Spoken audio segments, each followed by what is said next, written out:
Alô você, aluno Dimensão Pro, tudo bem? Eu sou o professor Évio Lima e vou trabalhar Geografia com você. Estamos nos preparando aqui para concurso militar, então nós vamos focar nos editais que envolvem a disciplina geográfica, a ciência geográfica, para esse tipo de certame. Nessa primeira aula nós vamos trabalhar com conceitos gerais. Esses conceitos eles vão servir de apanhado, de base para o que você vai precisar trabalhar nos seus exames, nos seus concursos. Na realidade, essa aula introdutória ela serve de base para qualquer discussão no âmbito da geografia. Seja ela voltada para um concurso, voltada para um exame vestibular, para o Enem, para qualquer dinâmica que envolva a análise geográfica, a ciência geográfica. Tratam-se basicamente dos conceitos-chave em geografia. Esses conceitos eles servem de fundamento, de orientação para a análise geográfica, para podermos desempenhar uma análise geográfica fundamentada, crítica e de forma que seja mais simples compreender as questões que vão ser colocadas aí à nossa frente, né?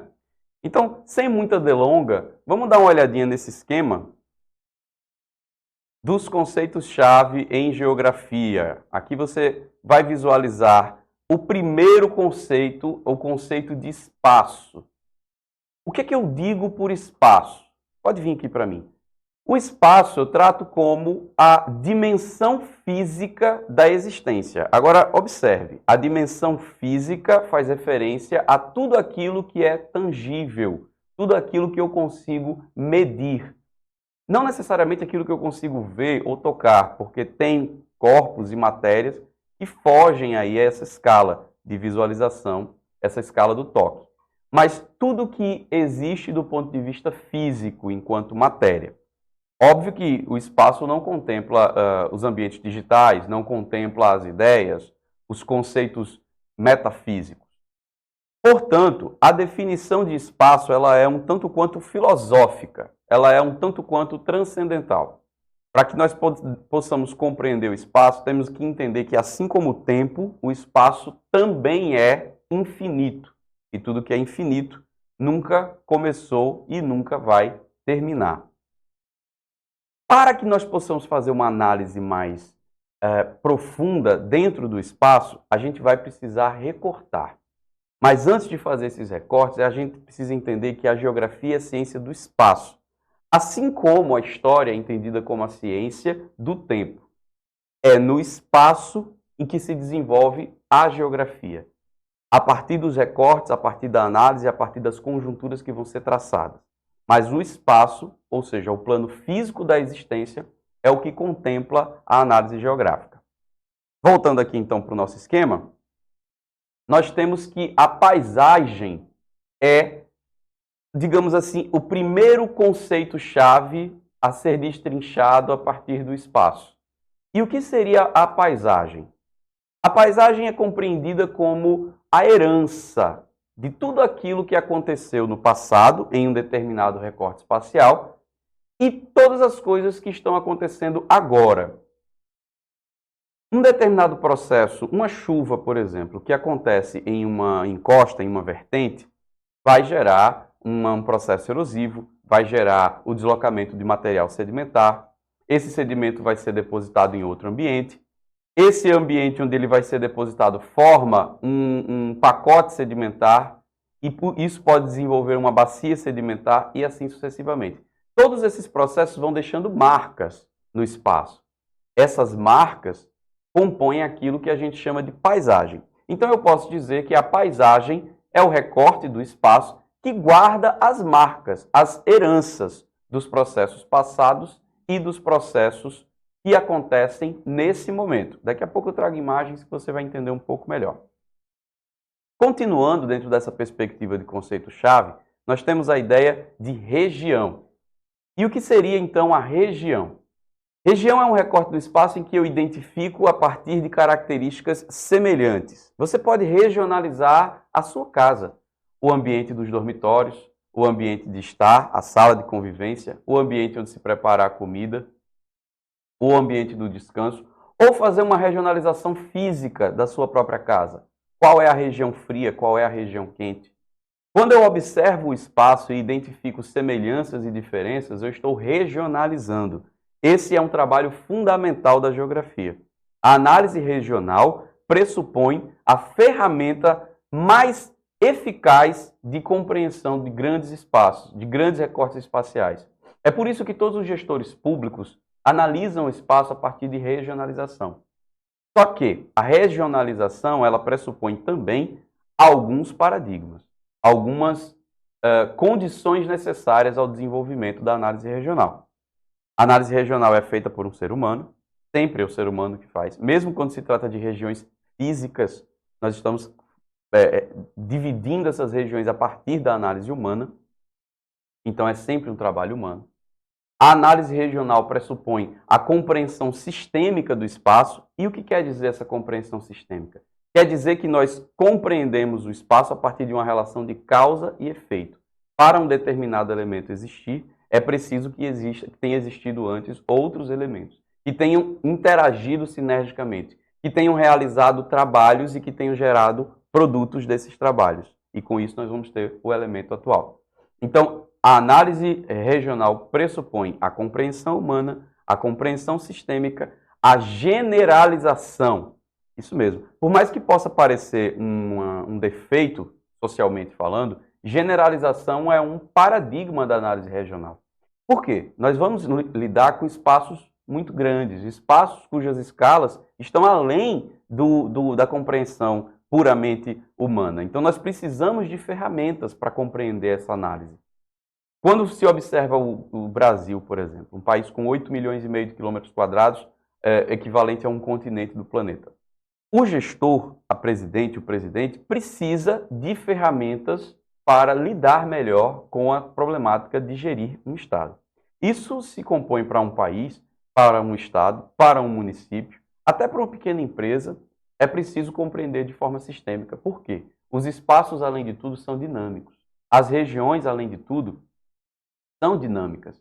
As características que enfatizam, que marcam uma região hoje, podem não ser as mesmas amanhã. Então essa região ela passa por transformações. É um ente dinâmico. Daí a necessidade de regionalizar. A nível de exemplo prático, nós temos no Brasil 207 milhões de habitantes, segundo estimativas do último censo. Dentro do país, há uma variedade gigantesca de religiões. Algo em torno de 100 denominações religiosas distintas. Como nós iríamos compor um mapa de religiosidades no Brasil? É muito complicado compor um mapa de religiosidades no Brasil dentro dessa variação. Então eu preciso generalizar para poder compreender melhor e analisar melhor o meu espaço. Daí vem a ideia ou a denominação do Brasil como um país cristão, ainda que laico. Mas cristão porque a maior parte da população é cristã. Não porque todos são unicamente cristãos. Isso não pressupõe que o Brasil seja um país teocrático. Não, é um país laico, mas a maior parte da população é cristã. Então ele é denominado como um país cristão, por pura análise regional, que é generalista. E por fim das contas, a análise regional precisa de uma ferramenta prática, que no caso é a cartografia. Eis a grande questão da geografia usar tantas imagens cartográficas, tantas cartas cartográficas. Nós precisamos dessa ferramenta. Nós precisamos de uma imagem que projete uma ideia que talvez não seja tão facilmente compreendida a partir do texto. É aquela coisa que se diz brincando com os amigos. Se você não entendeu, quer que desenhe? Então, a cartografia vem e desenha para facilitar o teu caminho. Voltando então para o nosso esquema, nós temos 3 conceitos-chave já em geografia. Espaço, conceito básico, a partir dele a paisagem, a região e agora o território. Qual é a diferença de região para território? Aí você olha para mim e percebe que essas duas palavras sempre foram tidas como sinônimos. Mas região é definida a partir de similaridades, de características semelhantes. Já o território é definido a partir de um poder. Então eu tenho um poder inserido em um determinado local. Esse poder, a existência desse poder, estabelece um limite, uma fronteira. E enquanto esse poder existir, essa fronteira vai existir. Essa é a principal diferença entre a região e o território. Acontece que o território só tem uma mudança na sua fronteira a partir de duas situações muito específicas. Um acordo político, que normalmente vem através de uma negociação ou uma votação, ou um conflito, que normalmente desencadeia uma guerra. Então, quando essas duas situações acontecem, o território passa por uma modificação. Imagine que o local em que você está agora, a cadeira que você está agora ocupada, é o seu território. Você está ocupando esse local, a cama, a cadeira, onde você estiver nesse momento. Se outra pessoa quiser ocupar esse espaço, ela só vai poder fazer isso no momento em que você desocupar esse espaço. É mais ou menos assim que funciona a ideia de controle territorial. Então, os territórios eles vão existir a partir do estabelecimento desse poder. E estabelecido uma vez esse poder, há uma autonomia, há uma soberania, há ferramentas que garantam a manutenção desse poder. É óbvio que eu estou falando aqui de uma forma mais oficializada, mas essa relação de poder ela se dá em todas as esferas. Existem filósofos, geógrafos que vão discorrer sobre isso ao longo do tempo. Há um livro interessantíssimo chamado Geografia dos Poderes, e há discussões de filósofos como Michel Foucault, psicanalista mundialmente conhecido, sobre as relações de poder. Há afirmações em que tudo é política, porque todas as relações são baseadas em negociações, em troca de poder, no estabelecimento de diálogos que vão garantir aí a ocupação de territórios.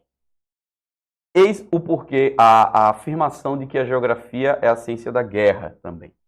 Porque é a partir da geografia que se estuda essa relação de disputas territoriais. Todos os conflitos que existem no âmbito de ocupação de territórios. Todas as situações de guerra que existem nessa mesma discussão. E por fim, nós temos o conceito de lugar. O conceito de lugar trata de um recorte do espaço em que existe uma identidade fenomenológica. O que quer dizer isso? Quer dizer que há a experiência humana dentro de um determinado recorte espacial. Algo que foi vivenciado. Na cidade em que eu moro, existe uma padaria que é muito famosa. Pessoas de outras cidades vão para essa padaria porque ela faz pratos saborosíssimos. Salgados, bolos, doces, então ela é muito procurada. Toda vez que eu passo por essa padaria, eu tenho recordações próprias. Porém, essa padaria fica às margens de uma BR muito movimentada. E quando outras pessoas passam, possivelmente elas olham o mesmo cenário que eu, mas não tem nenhum tipo de relação. Então esse cenário ele se torna um lugar comum, o mais do mesmo. Ele não é evidenciado pelas pessoas. Mas como eu tenho uma experiência própria a partir desse lugar, ele representa algo para mim. É identificável para mim. Talvez para uma pessoa que transitou por ali, se eu mostrar a fotografia da fachada dessa padaria, não vai representar nada, não foi guardado, não houve experiência. Mas para uma pessoa que vive na minha cidade, essa padaria tem uma relação pessoal, uma relação de identidade. É o que caracteriza, portanto, o lugar. Já que há uma relação de identidade fenomenológica e isso é individual, cada pessoa possui a sua relação com aquele determinado lugar. Portanto, mesmo que o lugar seja o mesmo para duas pessoas que tenham vivido a mesma experiência, cada pessoa observa a experiência de uma maneira diferente. Esse é o princípio da incerteza. O princípio da incerteza garante que cada observador tem uma perspectiva diferente sobre a análise, sobre o objeto observado. E com isso as análises vão ser sempre individualizadas, o que quer dizer que elas vão apresentar diferenças. Mesmo que seja a mesma experiência, o fenômeno é percebido de forma diferenciada. Portanto, o lugar é também percebido de forma diferenciada. É a identidade de cada pessoa. Nesse sentido, eu quero apresentar para vocês uma continuação, uma extensão desses conceitos a partir da ideia do que nós chamamos de espaço geográfico. Dá uma olhada nisso. O que seria o espaço geográfico? O espaço geográfico é o recorte do espaço em que há a ocorrência, a atuação e a percepção humana. A geografia ela é entendida ao longo do tempo como a ciência da Terra. Geo, planeta, Terra, grafia, descrição, ou seja, aquilo que descreve, aquilo que identifica, aquilo que analisa o planeta Terra. Porém, a percepção humana já ultrapassou as fronteiras da geografia. Portanto, o espaço percebido, aquilo que chamamos de espaço geográfico, já deixou de se limitar à Terra. Existem pessoas, inclusive, que já passam uma parte do seu tempo na órbita do planeta, lá na Estação Internacional Espacial. Portanto, a geografia deixou de ser a ciência da Terra e passou a ser a ciência do espaço geográfico, daquele espaço que foi construído, daquele espaço que foi percebido, daquele espaço que foi identificado e ou modificado pela sociedade, pelo ser humano. E com isso nós contemplamos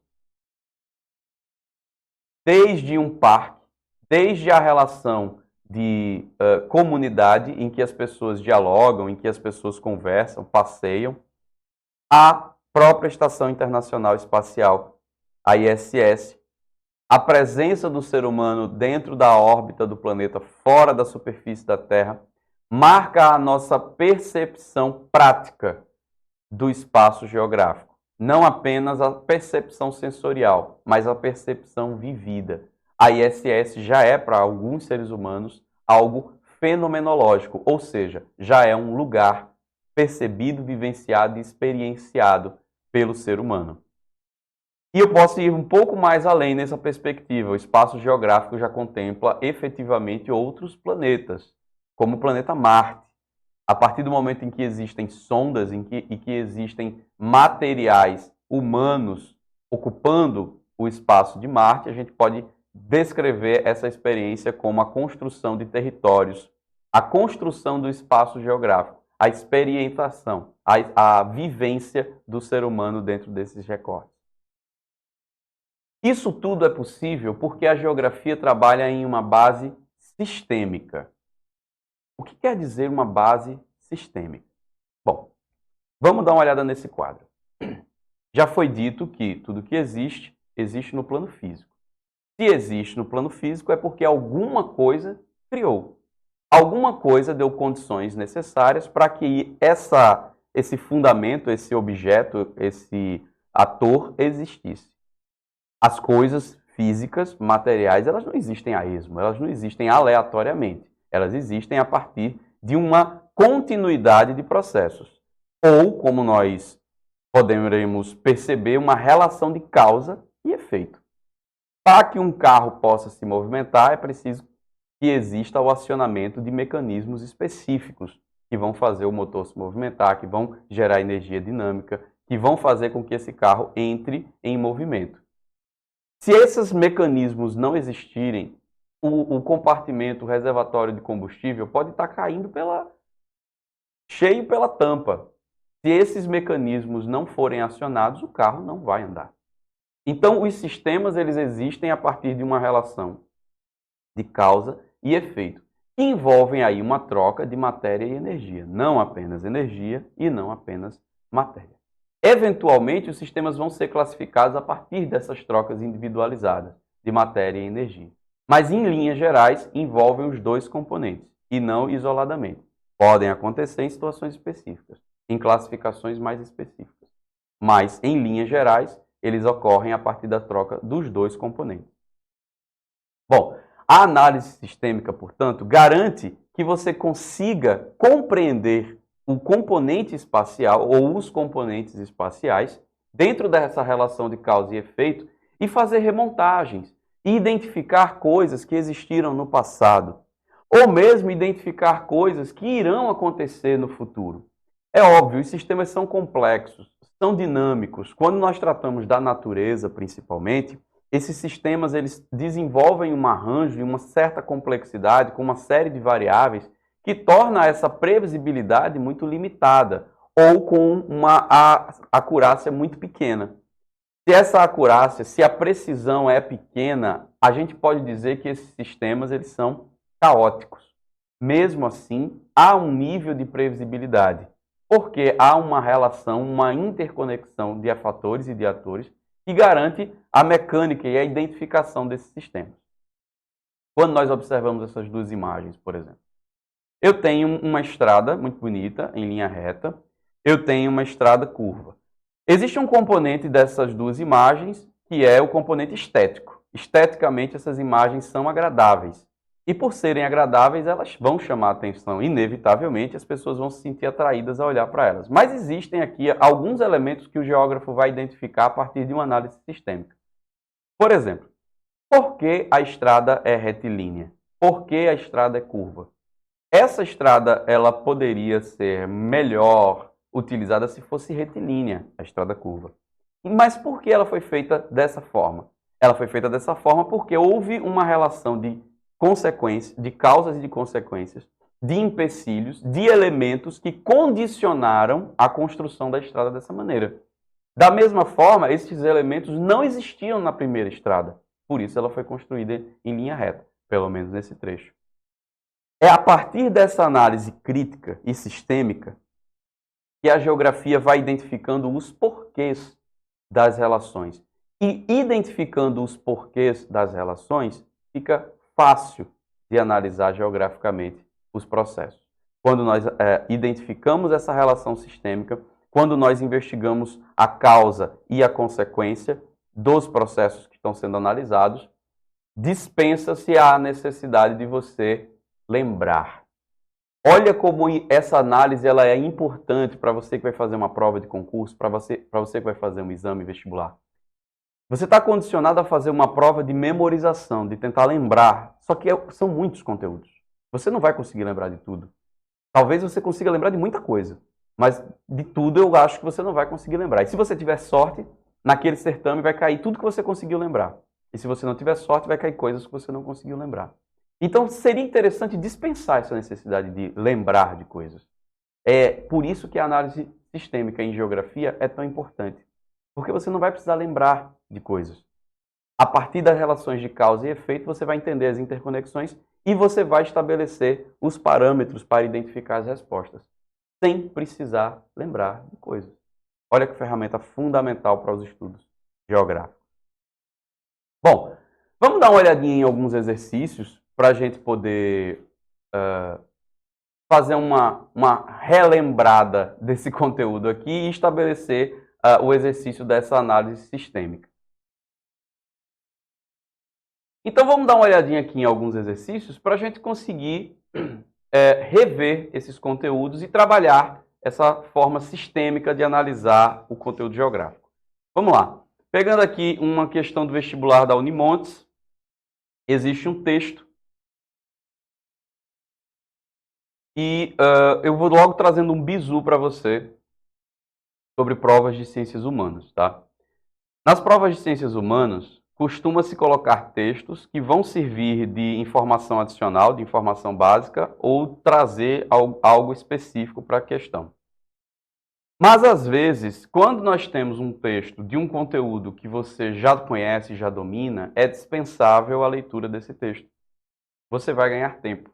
Você precisa lembrar que existem outras questões, que existem outras disciplinas, que você vai reprogramar o seu cérebro para fazer, de repente, daqui a pouco, uma prova de física, de matemática. Então, você tem que ganhar tempo. Mas ganhar tempo não significa fazer a prova correndo, fazer a prova com pressa. Pressa não é qualidade. Nós precisamos ganhar tempo com qualidade. E como é que nós ganhamos tempo com qualidade? Dispensando o supérfluo. Portanto, quando você tem uma questão que traz um texto, a primeira coisa que você vai fazer é ir direto ao enunciado, a pergunta da questão. Nesse caso, ela diz, qual categoria geográfica o texto enfatiza? Bom, eu já sei o que ela quer. É necessário fazer uma leitura do texto, mas aqui eu não vou precisar ler o texto inteiro. Eu já sei o que a questão quer. Eu já sei que ela quer que eu identifique uma categoria geográfica, um conceito-chave. E se ela quer que eu identifique um conceito-chave, uma categoria geográfica, eu já vou fazer a leitura buscando palavras-chave que vão me dar essa resposta. Até por isso, a leitura prévia do enunciado, da pergunta, me fará ganhar tempo. Porque aí eu vou poder fazer uma leitura dinâmica do texto e não fazer aquela leitura cansada, aquela leitura completa, buscando informações que talvez você não sabe nem quais está procurando. Nesse sentido, vamos fazer uma leitura dinâmica do texto. Como seria? Aspas. A soma do trabalho das gerações passadas dota essa categoria geográfica de uma historicidade. Aqui eu já tenho informações, gerações passadas, coisas que aconteceram no passado, a soma do trabalho das coisas que aconteceram no passado. Dota essa categoria geográfica de uma historicidade cujo resultado é o produto histórico-social. Histórico porque foi constituído no decorrer do tempo histórico, ou pelas gerações que aí viveram ou se sucederam. E social porque é o resultado do trabalho conjunto das pessoas que formam uma sociedade, ou porque ele foi e é constituído socialmente. A observação desse texto traz para mim a ideia de que, ao longo do tempo, com o passar do tempo, nós tivemos trabalhos que foram construindo essa categoria, que foram construindo o espaço geográfico. O espaço geográfico vai sendo percebido através desse labor coletivo, através do trabalho. Perceba que aqui a palavra-chave é trabalho de gerações passadas. Envolve diretamente as pessoas, seja pela intervenção no espaço, seja pela percepção do espaço. Se essa palavra fosse processos físicos do passado e atuais, processos físicos envolve coisas que fogem à alçada humana, como chuva, como vento, o tectonismo, o vulcanismo. Essas coisas fugiriam à alçada humana. E quando fogem à alçada do ser humano, nós estabelecemos, mas interferem no espaço, nós estabelecemos um outro conceito-chave, uma outra categoria geográfica, que é a categoria de paisagem. Nesse caso, a palavra-chave aqui é trabalho das gerações passadas que cria um produto histórico-social. A geografia observada a partir da perspectiva do ser humano enquanto agente elaborador do espaço. Mais uma questão aqui agora para a Secretaria de Educação do Espírito Santo. CESP é uma questão de concurso. Questões da CESP são sempre para você acertar ou errar, né? Colocar certo ou errado. O enunciado diz: o espaço geográfico é o objeto de disputas sociais em um processo histórico e contínuo. Acerca desse assunto, julgue o seguinte item. Considerando como ponto de partida a classe dominante, tem-se que o controle da produção e do consumo no espaço urbano ocorre por meio de 3 esferas: a econômica, a política e a ideológica. Vamos observar isso a partir do nosso bizu? Palavras-chave, busca por palavras-chave. Então ele já traz para mim espaço geográfico, ótimo, ele já está fazendo referência a uma categoria específica, né? Ao espaço constituído, construído ou percebido pelo ser humano. Ele vai me dizer que há disputas dentro dessa historicidade, dentro dessa evolução. E ele vai me perguntar, e ele vai me afirmar que existe uma classe dominante dentro desse espaço. Nós estamos já vislumbrando uma análise territorial, né? Mas dentro desse espaço geográfico existe uma classe dominante. E essa produção do espaço ela vai se dar dentro da relação entre dominantes e dominados, né? Explorados e exploradores, em que nós vamos ter 3 esferas de acontecimentos: a esfera econômica, a esfera política e a esfera ideológica. Essa perspectiva é a perspectiva que nos vai definir o conceito de construção do espaço geográfico na visualização de uma sociedade, ou seja, na visualização histórica ou histórico-social. Então essa definição está correta.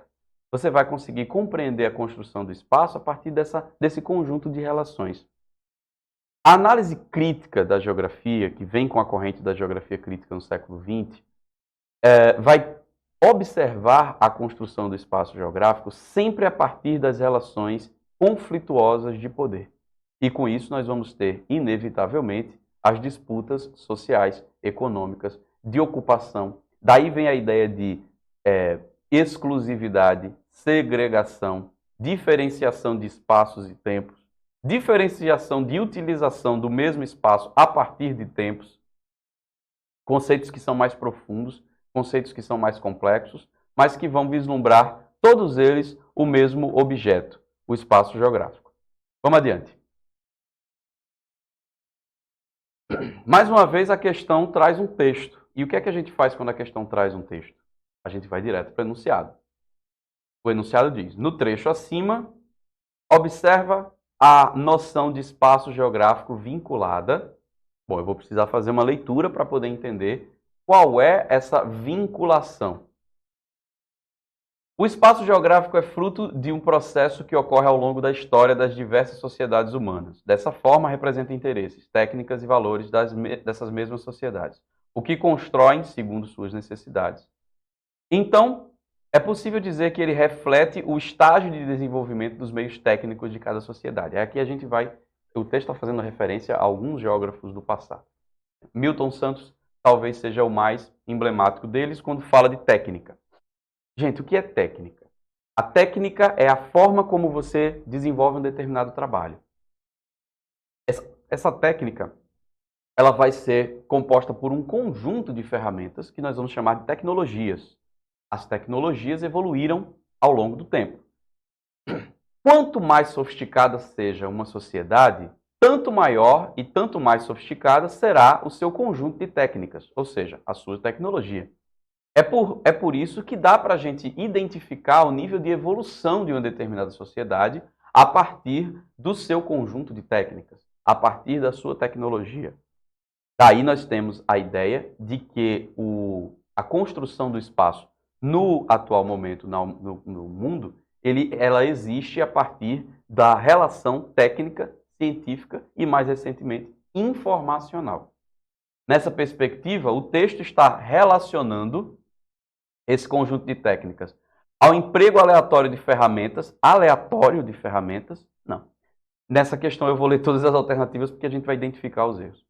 Emprego aleatório de ferramentas, não. Ele está dizendo que a sociedade evolui junto com as técnicas. Né? As técnicas refletem a evolução. Então não é aleatório. A ideia de que a sociedade é o reflexo do meio onde vive e que nele se reproduz. Essa perspectiva, ela faz algum sentido. Porém, é preciso lembrar que essa ideia ela está muito vinculada a um conceito ortodoxo da geografia ligada ao chamado determinismo geográfico. Não que o determinismo seja ortodoxo, mas essa afirmação ela é bastante ortodoxa. E ela está dizendo que a sociedade vive e reflete o meio. Sim, reflete o meio até certo ponto. É preciso lembrar que a sociedade ela tem a capacidade de transformação do meio. Ela tem a capacidade de adaptação. É só você lembrar que no sertão de Pernambuco, da Bahia, se produz uva, se produz maçã, a partir da técnica, a partir da transformação do espaço, da criação do espaço geográfico. Então também não pode ser. A história da humanidade, limitando esse conceito às justas posições do passado. Ele está querendo dizer aqui que as sociedades, o nível de desenvolvimento das sociedades refletem o que houve no passado, aquilo que foi construído no passado. Apenas isso. Bom, até certo ponto isso também é verdadeiro. Só que se você pegar casos como a Coreia do Sul, como o Japão, a própria China, há transformações no tempo e que vão garantir o desenvolvimento técnico dessas sociedades, mesmo que no passado elas tenham sido sociedades bastante desatualizadas e atrasadas. Se você pegar os países do Oriente Médio, esse exemplo ele vai transbordar os nossos olhos. A Copa do Mundo foi realizada no Catar, em 2022, e há 30 anos atrás, o Catar era uma colônia de pescadores de esmeraldas, 40 anos atrás. Então, o país passou por um salto, uma transformação técnica e tecnológica a partir de aspectos bastante específicos, naquele caso lá que foi o petróleo. Letra D. Aos interesses da sociedade em uma perspectiva totalitária e sem subjetividades. Fiquem atentos, sempre, muito atentos. Quando uma questão de ciências humanas, história, geografia, filosofia e sociologia, trouxer argumentos definitivos, argumentos excludentes, argumentos absolutos, na maioria das vezes essa questão vai estar errada. Então, termos como totalmente, unicamente, apenas, somente, eles devem ser analisados com bastante atenção, porque muitas vezes, na maioria das vezes, eles vão estar errados. É preciso lembrar que as ciências humanas são muito dinâmicas, e sendo muito dinâmicas, elas vão permitir um sem número de variações e de variáveis, o que vai fazer com que elas sejam complexas e não absolutas. Nesse caso, a alternativa está dizendo que o interesse da sociedade dentro de uma perspectiva totalitária, ou seja, de uma perspectiva de imposição. E não é dessa forma que as sociedades vão desenvolvendo a sua tecnologia, mas na realidade a partir de uma adaptação, muito mais refletindo características da natureza, características de evolução natural de espécimes, algo do século XIX, como um reflexo dessa capacidade de transformação, de adaptação e, com isso, de aprimoramento técnico e tecnológico. Então, sobra a utilização das técnicas para a produção da sociedade e suas espacialidades. Ou seja, eu pego o meu arcabouço técnico e tecnológico e vou construir a sociedade. E vou transformar a sociedade. Então, a sociedade é um reflexo das técnicas. As técnicas são um reflexo da sociedade. E esse sistema é um chamado sistema de retroalimentação. Um componente vai, inevitavelmente, servir de alimento, de combustível, de matéria para outro componente. Beleza? Essa questão ela é um pouco mais complicada, né? Exigiu aí um pouco mais de análise da nossa parte. Então, nesse caso, é o tipo de questão que você vai gastar um tempo, de fato. E tudo bem, faz parte do processo. Existem questões que você vai precisar gastar esse tempo, fazer essa análise mais aprofundada. Vamos para a próxima. Uma questão do Enem.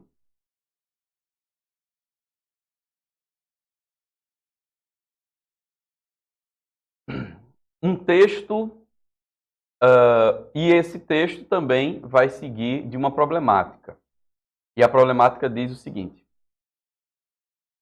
Novamente, a gente vai primeiro para o enunciado e depois é que nós vamos para o texto. No texto é apresentada uma forma de integração da paisagem geográfica com a vida social. Nesse sentido, a paisagem, além de existir como forma concreta, apresenta uma dimensão. Veja, esse é o tipo de exemplo que eu havia me referido anteriormente. Não há necessidade de fazer a leitura do texto. Se você domina o conteúdo, se você domina os conceitos de geografia, você não precisa fazer uma leitura do texto, porque você sabe o que é uma paisagem. Você entende o conceito de paisagem. É dispensável a leitura desse texto. Mas vamos fazer a leitura para a gente nos aprimorar, porque estamos estudando. Portadora de memória, a paisagem ajuda a construir os sentimentos de pertencimento. Ela cria uma atmosfera que convém aos momentos fortes da vida, às festas e às comemorações. Pois bem, nesse sentido, a paisagem, além de existir como forma concreta, apresenta uma dimensão política de apropriação efetiva do espaço, não, porque seria um território. Lembre-se, política, apropriação, poder é território, não é paisagem. Econômica de uso de recursos do espaço, região. Através da análise regional, a gente consegue dimensionar aonde nós temos recursos a serem explorados dentro do espaço ou dentro de um território. Privada de limitação sobre a utilização do espaço. Também não compete a nossa análise aqui. Limitação, uma vez que eu identifico a paisagem dentro do meu argumento, da minha fenomenologia, dentro da minha experiência, então não pode haver limitação. Natural, de composição por elementos físicos do espaço. Aqui ele está dizendo que a paisagem é apenas natural, existe a partir apenas de elementos físicos. Também não pode ser correto. Então sobra para a gente simbólica, de relação subjetiva do indivíduo com o espaço. A paisagem ela pode ser identitária, a partir do momento em que você enxerga nessa paisagem algum sentimento, remonta a algum fenômeno que transcorreu na sua vida. Continuando. A respeito do conceito de região, avalie as proposições a seguir. Primeiro, eu adoro questões que têm proposições para avaliar, porque elas são mais fáceis. Vou dar para você o bizu. A gente vai ganhar tempo, na maioria das vezes, com esse tipo de questão. Então, eu adoro quando tem esse tipo de questão. Você responde muito rápido. Dá uma olhada. Primeiro, uma região pode ser criada com a finalidade de realizar estudos sobre as características gerais de um território, assim como para entender determinados aspectos do espaço. Pode? Pode. Então, a primeira proposição está correta. Se a primeira proposição está correta, Eu não posso responder a letra A, não posso responder a letra B, não posso responder a letra E. Eu só fico com a letra C ou a letra D, o que automaticamente traz para mim a segunda e a terceira proposições como sendo corretas também. Dispensa a necessidade de leitura da segunda e da terceira proposição e eu vou direto para a quarta, porque a diferença da letra C para a letra D é a quarta proposição. Viu como dá para ganhar tempo? Viu como esse tipo de questão é ótimo? Porque você elimina rapidamente os erros, identifica rapidamente a resposta correta. Então vamos à quarta proposição. Algumas regiões surgem de forma natural e são estabelecidas sem que seja necessária a especificação de um critério que as defina ou classifique. Elas são chamadas de regiões naturais. A primeira parte dessa afirmação já me deu a resposta. Quando ela diz, algumas regiões surgem de forma natural, eu lembro dos paradigmas da análise regional. Um deles é, a região é um produto do trabalho humano. Só a análise humana consegue identificar as regiões. Portanto, essa primeira afirmação já é excludente. A resposta é a letra C. A primeira, segunda e terceira proposição estão corretas. A quarta proposição está equivocada. Pois bem, minha amiga concurseira, meu amigo concurseiro. Espero que tenha ficado claro para você essa nossa primeira aulinha de hoje. E a gente vai se ver nas próximas aulas de geografia. Bons estudos. Até mais.